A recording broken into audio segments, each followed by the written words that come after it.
Hola chicos, qué gusto volver a saludarlos. En esta ocasión hablaremos de un tema realmente fascinante, del cerebro humano. Todos contamos con este increíble órgano procesador de información, estudiado por la ciencia desde la antigüedad. Comencemos. El cerebro es el órgano del cuerpo humano en donde se alojan las funciones más complejas que dirigen a todos los demás órganos del cuerpo. Es una máquina de operaciones que controla múltiples y diversas acciones conscientes como hablar e inconscientes como respirar. Además, en el cerebro residen las facultades intelectuales y gracias a ellas podemos imaginar, pensar, recordar, crear, sentir, desear, decidir, expresar y accionar. Las conexiones que este órgano realiza son vitales, ya que nos permiten percibir estímulos del medio que nos rodea y dar respuestas precisas para lograr no solo la supervivencia de nuestra especie, sino para favorecer su adaptación y evolución. Recientemente, la ciencia ha estudiado con más precisión una de las características más fascinantes del cerebro, y es su plasticidad.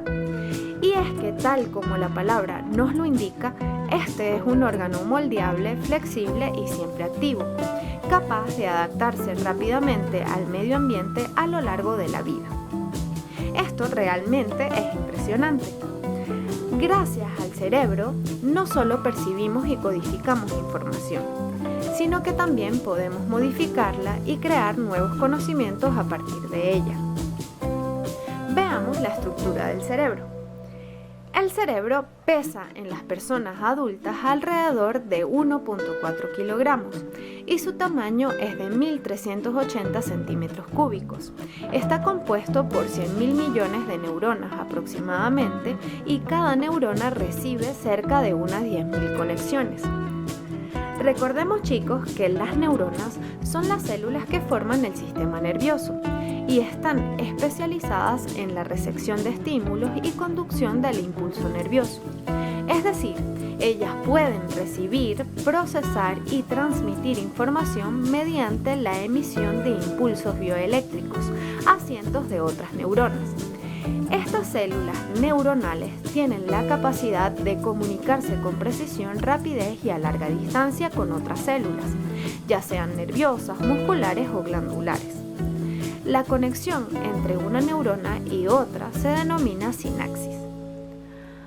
Antes de explicar los componentes de este órgano, es importante que sepamos que en los seres humanos el cerebro, también llamado encéfalo, es la parte del sistema nervioso central que está ubicada al final de la médula espinal, dentro de la cavidad craneal, que lo protege con su cubierta ósea. Está envuelto por unas membranas meningias y cubierto por líquido cefalorraquídeo. A nivel macroscópico, nuestro cerebro se divide en tres grandes partes: el prosencéfalo o cerebro anterior, el mesencéfalo o cerebro medio y el rombencéfalo o cerebro posterior.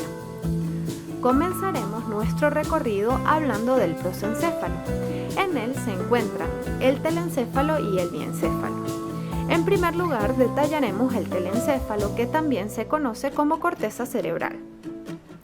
La corteza cerebral, evolutivamente, es la parte más nueva y más grande del cerebro, también llamada neocorteza. Es en esta área donde ocurre la percepción, la imaginación, el pensamiento, el juicio y la decisión. La neocorteza se divide en dos partes o mitades llamadas hemisferios cerebrales, el derecho y el izquierdo. Esas dos mitades están íntimamente unidas por un arco de sustancia blanca llamado cuerpo calloso. La superficie de la corteza tiene pliegues llamados circunvoluciones. Los más superficiales son unos surcos denominados cisuras. De ellas, las más notables son las llamadas cisuras de Silvio lateral, de Rolando central y la interhemisférica. Ahora bien, en ambos hemisferios se distinguen zonas denominadas lóbulos cerebrales, que llevan el nombre del hueso con el que se encuentran en contacto. Así que tenemos el lóbulo frontal, el parietal, el temporal y el occipital. A continuación veremos cada uno de estos lóbulos por separado. El lóbulo frontal está situado en la parte anterior por delante de la cisura de Rolando. Este lóbulo es el responsable de los movimientos corporales voluntarios, de razonar y de resolver problemas. Además, realiza importantes conexiones con el resto del cerebro, teniendo gran implicación en los componentes motivacionales y conductuales de la persona. Por eso se piensa que es el lóbulo con mayor incidencia en la personalidad y la inteligencia.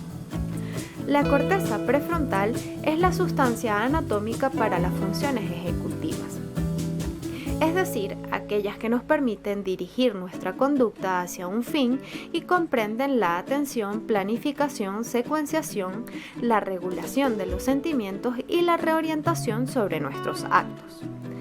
Dentro del lóbulo frontal también se localiza una zona llamada área de Broca. Esta se encarga de la producción lingüística oral y de los movimientos de los órganos de articulación de los sonidos. Cuando vemos un animal que nuestro cerebro reconoce como peligroso, la decisión de huir o quedarnos inmóviles se efectúa a nivel del lóbulo frontal, interviniendo el sistema de detección de peligros, conocido como sistema límbico, cargando de fuerza y emoción a nuestro accionar. Otro ejemplo más cotidiano, pero no menos significativo, es el cuidado de los dientes a través del cepillado diario. Cuando nos dirigimos al baño, sujetamos el cepillo, tomamos la pasta dental y realizamos paso a paso la técnica de cepillado que conocemos. El lóbulo parietal se ubica por detrás de la cisura de Rolando y por encima de la de Silvio. Por detrás limita con la imaginaria cisura perpendicular externa. Este lóbulo se extiende por la cara externa del hemisferio, ocupando solo una pequeña parte de la cara interna. Incluye un área llamada corteza somatosensorial, justo debajo del surco que separa a este lóbulo del lóbulo frontal. El lóbulo parietal está involucrado en el mapa de dónde actuar, integrando la información sensorial interoceptiva de nuestro cuerpo, como de los músculos, las articulaciones y los tendones, y la esteroceptiva del exterior. Se le atribuyen básicamente funciones sensitivas asociativas, como sensibilidad, tacto, percepción, presión, temperatura y dolor, así como de reconocimiento del espacio.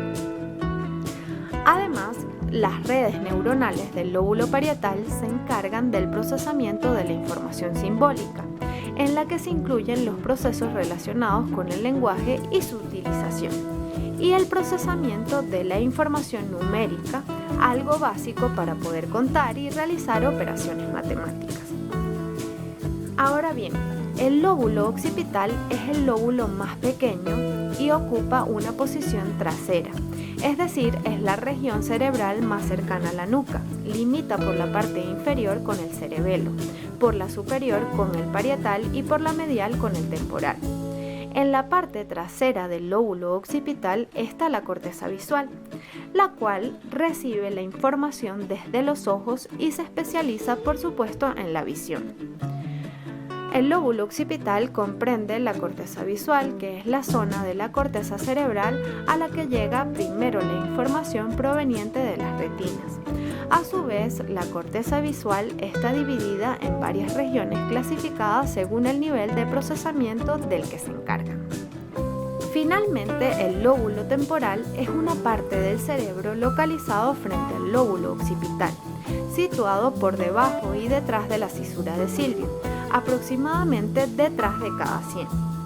Este lóbulo es el encargado de la audición, contribuye al balance del equilibrio y en la coordinación. Además, regula emociones y motivaciones como la ansiedad, el placer y la ira. El área especial de este lóbulo es la corteza auditiva primaria. Como su nombre lo indica, esta área está íntimamente conectada con los oídos y se especializa en la audición. También desempeña un papel importante en tareas visuales complejas como el reconocimiento de caras. Es el centro primario del olfato del cerebro. miremos el diencéfalo. Esta estructura se encuentra ubicada debajo de la corteza cerebral y contiene elementos muy importantes. Los principales son el tálamo y el hipotálamo. El tálamo es la región más voluminosa e importante del diencéfalo. Su función principal radica en recoger información de todos los sentidos excepto del olfato. Interviene en el nivel de atención y alerta y desempeña funciones importantes en el desarrollo de emociones y sentimientos. Hasta ahora no hemos mencionado cuál es la región del cerebro que se encarga de regular el apetito, la temperatura, la sed y el sueño. Y vaya que son vitales estas funciones. Bueno chicos, les cuento que esta área del cerebro se llama hipotálamo y es una estructura pequeña pero muy importante.